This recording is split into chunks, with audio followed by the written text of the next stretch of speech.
Sinasabi mo eh. Manahimik ka rin dyan. Magdiba ka na nun. Marami kang daldal. Akala mo lang ng tao rito, pwede mong paliwanagan. Magdiba ka na lang yan. Napagpilita ka lang naman eh. Sunod ka lang sa utos. Sige, gibay mo. Hindi ka naman namin sinasabay. Marami po kasi sinasabay. Lahat ng nakap mo, puro kontra. Puro laban dito. Sunod kayo! Mali! Mahawa ka ng pasok. Kaluhin mo lang dyan. Marami po sinasabi. Diyan ka mag-inom. Alis ka eh, lugar namin ko. Lugar namin to. Dito ako lumaki. Dito ako pinakanok. Senior na ako ngayon. Sige na, gibayin mo. Tandal. Marami kang tandal. Hindi ka namin sinasabay. Gibayin mo kung gusto mo. Huwag ka na magdadaldal. Yan ang gusto nyo, trabaho nyo, gibayin nyo. Masyadong madaldal. Alam mo, marami ka ayun. Lahat ng kwento, pinagkuhan.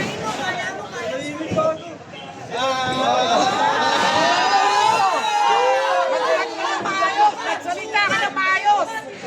Huwag yung magkaharap ka lang dyan. Iniigibahan nyo na yan. Ayaw nyo kaya mo sinasabi, nagkaharap pa ng permit. Ano, iiyak ka na? Iiyak ka na! Iiyak ka na! Ganun marami ka dyan. Sunod sa mali! Hindi, bayaan mo siyang sumunod. Dapat pag-isan lang naman siya. Laban ng mali! Ako sa'yo, nahawa ka naman. Pagkakalong mo lahat yan. Para matapos ang trabaho mo. Pagkakalong yun, simple. Kumuha ka ng baso, hindi nakatayo ka namin! Makasimple lang yan gagawin mo. Kundi dibayin mo yan. Tanong daldal. Kumuha ka ng Kalakan yan! Kalakan!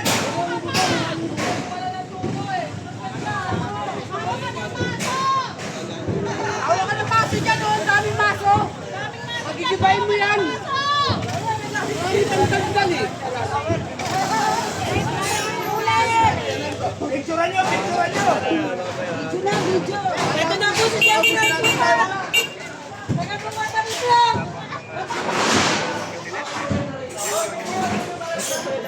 Ang daming kalakan niya!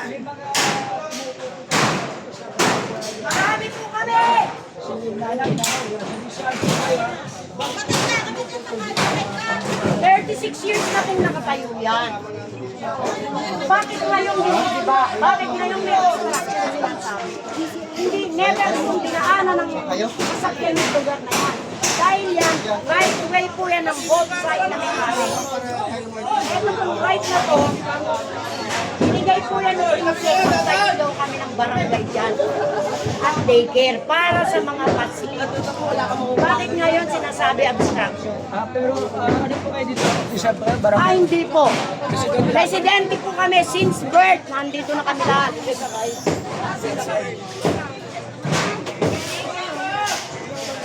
Nananawagan po kami sa Pangulong Ferdinand Bongbong Marcos. Nasaan po yung justice nito? Iniba po nila yan habang mga bata na.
tayo. Kaya lang, Oo, chairman ang kakausapin nyo. Pero, isa kami sa mga nagbabayad ng tax. Oo. May karapatan kami magsalita. Oo, sige. Sino ba nagpapasweldo sa inyo?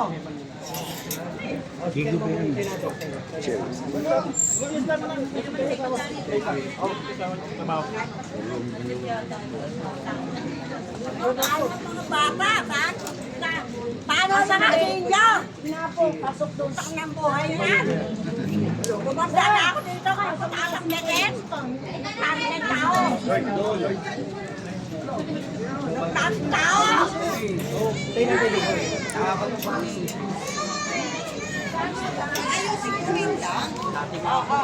Yung mga sabi nga ni Orme, mga lola natin, diyan po sila nakaupo. Ngayon, opo. Ano ko presidente ka rin? Oo. Ngayon, kung sasabihin na obstruction, pag yan po natibag, doon po magiging obstruction. Bakit kanyo? May mga bata po tayo nagde-daycare. Yung obstruction, papasok po yan, magiging obstruction yan sa mga batang nag-aaral. Eh paano na po ngayon yan? To think, sir, yung mga pamangking ko po, produkto po ng daycare na yan. Maliit pa po yan. Isang engineer, IT student, dahil po sa libreng edukasyon na inano po ng ating barangay. Eh ngayon, kung mawawala, baka doon siya maging obstruction sa mga batang nag-aaral. Pero sir, nire-respeto ko po kung ano naging desisyon. Ang hinihiling lang po namin, sana, mapagbigyan po kami. Alam ko naman may puso si Yorme. Batang Tondo, Batang Maynila. Hindi po, siguro pagka nakita po ni Yorme yan, baka mapagbigyan. Mabait naman po si Yorme. Talaga mo ba yun? Diba? Bibigyan Sana kayo nga mas po. maganda. Opo. Bibigyan kayo mas maganda. Sana nga po. Oo, sigurado yan. Mas maganda, mas Bilang maayos. chairman Saka baka na- mamaya, bigyan pa ng aircon. Diba? Hindi, pare, ito ha. Hindi, ito. Tatapatin kita. Ha? Nakita mo ba yung barangay na... Nakita ko po. Oh, nakita mo yung sitwasyon doon sa Almario. Opo, Diba? nakita. Kawawa, diba? Kawawa, tingin mo na. Kawawa yung estudyante. Tama mali? Tama. Tama. Mm. Pero kung yung perang yon nilagay doon sa eskwelahan, pinaglalagyan ng mga aircon, Oh. natuwa yung mga magulang. Oo nga po. Natuwa yung mga estudyante, pati Sir, nanginginig kayo. hindi yung Oh. yung sinasabi mo, Opo. dahil sa may puso si Mayor, Oo. ginawa niya ng ano. Pero sir, ito po uli. Mm. Halimbawa po, pero wag naman. Doon po tayo sa wag tibagin. Reklamo lang dyan Eh di ba oh, sabi, napondohan. Hoy, mga salot! Let's choose the lesser evil. Nandyan na po eh. E di, gamitin na lang po natin, kagaya po ng apat na chairman na nagdaan. Chairman Apon Reyes, Chairman Marcelo Tomas. Yung isa po nagdaan, kumpare ko pa po, si Chairman Michael Victoriano. And yet, nandyan naman po. Di ba? Tayo lang natin ha. Mayor Congressman Jim Lopez. Kaya nga ako nakakalungkot, bakit po biglang ngayon naging obstruction siya. Ulitin ko, magiging obstruction po yan dahil sa mga bata nag-aaral. Hindi, tanong ko lang. Sir. Opo, sige po. Hindi kasi dapat chairman kausap ko. Hindi, Yan. kasi po mas maganda po marinig po ng Oh, sige, hindi, ang tanong ko, Opo, kasi yan, tinayo, opo. may permit po ba? Eh, teka lang po. Hindi, ang tanong ko, may permit po. Eh, sa bagay na po na yan, Kaya nga, siguro, kaya ang- basa ka opo. makakasagot na chairman. ba? Oo, pero ito lang po, di ba usually naman, pag ang mga ganyang alam mo, gobyerno, pare, di ba, excuse dito naman lang. po yan. Siya na lang ang chairman. Siya na lang ang Hindi, makakasagot na. kasi alam niyo po, si chairman syempre, mas maganda naririnig niyo rin po yung Hindi, sa loob. pagkausap, kausap ko si chairman, andyan naman kayo. Tsaka alam mo naman, sir, Oh. may puso tayo. Ha? Oo, lahat Sige, naman salamat. tayo, Sana diba? po, sa lahat po na Oo. nakikinig, Tayo na lang natin ha. nakikiusap po ako sa inyong lahat. Magiging obstruction po yan. Sa mga batang na nag-aaral, nakita nyo po, kuhanan nyo po yung aming daycare doon. Nakakapanghinayang, yun lang po. Yun lang ho. Magiging obstruction yan sa mga batang nag-aaral, hindi ho sa amin. Dahil matagal na ho yan. Yung sinasabi ho ng ibang vlogger, nakaka-istorbo. Anong itinato dito? Tanungin nyo sila. Hindi ho dinadaanan ng sasakyan yan. Meron pa nga ho nakalagay dyan na waiting shed eh. Diyan po nakaupo yung mga lola namin nagpapahinga. O, paano naging obstruction? Yun lang ho, salamat. Sana mapagbigyan. Yun lang po. private yan, both side na right of way ito. Hindi ito bangketa, hindi daanan ng sasakyan. Never na ginawang daanan to ng sasakyan. Sikat ang barangay natin eh. Ayan ang dami obstruction, no? Puro kabahayan pa. Ayan, no? Garahe, obstruction. Saan kayo nakakita ng barangay na may sariling lupa na bigay ng gobyerno? Wala! Grabe ang barangay, gibahin ito. Bakit pagka mga nagsisitakbo, inuuto nyo lahat ng tao? Pag nanalo na kayo, titirahin yung mga tao.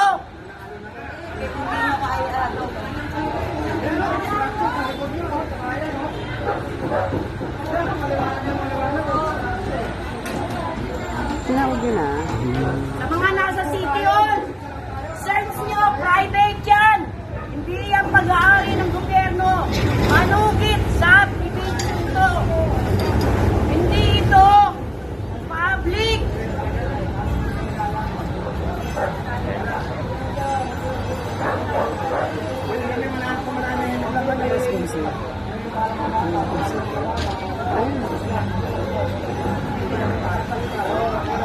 Tara na, pasok na. Dali. Sana kayo mga bobo. Ba't ito lang pinupuntiryan yung barangay eh, para sa mga bata yan? Sa susunod pang henerasyon ng mga bata. Kaya nga po,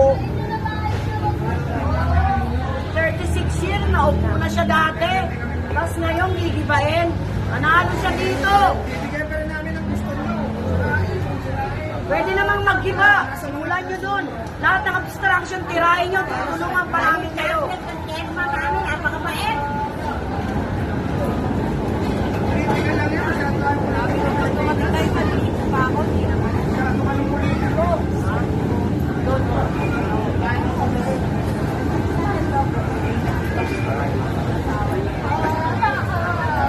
Madali lang yan. Mag-isip. Sa kayo nakakita ng barangay na meron sariling lupa na bigay ng gobyerno. Puro Wala. obstruction, karamihan. Lahat ng barangay. Ikutin nyo lahat. Wala. Ilang barangay ang papasok dyan. Ilang barangay na rin pinabang dyan. Kaya walang sasakyan. Para sa kami. Inyo, di ba inyo bahay? Kasi doon ay isang ruler at kalahati para sa mga pasid. May mga anak din kayo. Wala kayong pambayad sa private. Ito, walang bayad. Pati gamit, walang bayad. Kaya maisipin po natin. Bilang Pilipino tayo. Saka yung sinasabing ginastos dito na gano'n, sino ba nagbigay ng quotation nun? Di ba di PWH? Oh, hindi si congressman. DPWH ang nagpe-pression niya kung paano. Gobyerno pa rin. Lahat ng nasa gobyerno, sila lahat yun. Mga magtatakbuhan, tangina, kulang na lang. Halikan yung pet mo eh.